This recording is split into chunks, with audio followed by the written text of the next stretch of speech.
চলতি বছর মোট ৫০টি দেশীয় বাংলা সিনেমা মুক্তি পেয়েছে। এই সিনেমাগুলোর মধ্যে হাতে গোনা দুই-একটি ব্যবসা সফল হয়েছে। ব্যবসা না করতে পারলেও বেশ কিছু সিনেমার অভিনেতা-অভিনেত্রী আলোচনার শীর্ষে নিজেকে ধরে রেখেছেন। তবে জুলাইয়ের পর যেসব সিনেমা প্রেক্ষাগৃহে মুক্তি পেয়েছে তার একটিও ব্যবসায়িকভাবে সুবিধা করতে পারেনি। বছর জুড়ে মুক্তিপ্রাপ্ত ঢাকাই সিনেমার শীর্ষ অবস্থান, নায়ক-নায়িকা, সিনেমা ও গান নিয়ে আমাদের আজকের সালতামামি। বছরের আলোচিত নায়ক। ঢাকাই সিনেমার নায়কদের মধ্যে শীর্ষ অবস্থানে আছেন শাকিব খান।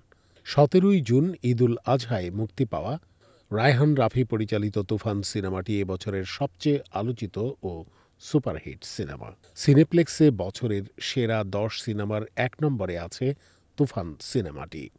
ঈদুল ফিতরে মুক্তি পাওয়া শাকিব অভিনীত আরেকটি সিনেমা হিমেল আশরাফ পরিচালিত রাজকুমার হিটের তালিকায় রয়েছে। স্টার সিনেপ্লেক্স তাদের সেরার তালিকার ১০ নম্বরে রেখেছে অনন্য মামুন পরিচালিত শাকিবের দরদ সিনেমাটি। বছরের আলোচিত নায়িকা। নায়িকাদের মধ্যে শীর্ষ অবস্থানে আছেন শবনম বুবলী। ঈদুল ফিতরে মুক্তিপ্রাপ্ত মিশুক মনি পরিচালিত দেয়ালের দেশ সিনেমায় অভিনয় করে দর্শকদের মন জয় করেছেন তিনি। দেয়ালের দেশ সিনেমায় তার বিপরীতে ছিলেন শরীফুল রাজ। সিনেমায় যাদের অভিষেক হল, মেহজাবিন পরিচালিত টেলিভিশন থেকে চলচ্চিত্রে অভিষেক হয়েছে এবছর। শঙ্খদাস গুপ্ত পরিচালিত প্রিয় মালতী সিনেমায় তার অভিনয় দর্শক মহলে বেশ প্রশংসিত হয়। এছাড়া সামাজিক যোগাযোগ মাধ্যমে অনেকেই এই অভিনেত্রীর অভিনয় বিষয়ে ইতিবাচক কথা বলেছেন।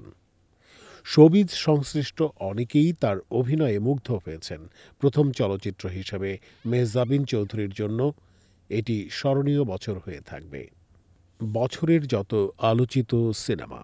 শীর্ষে থাকা সিনেমার তালিকায় প্রথমে রয়েছে নির্মাতা রায়হান রাফি পরিচালিত তুফান চলচ্চিত্রটি। দ্বিতীয় অবস্থানে রয়েছে হিমেল আশরাফ পরিচালিত রাজকুমার।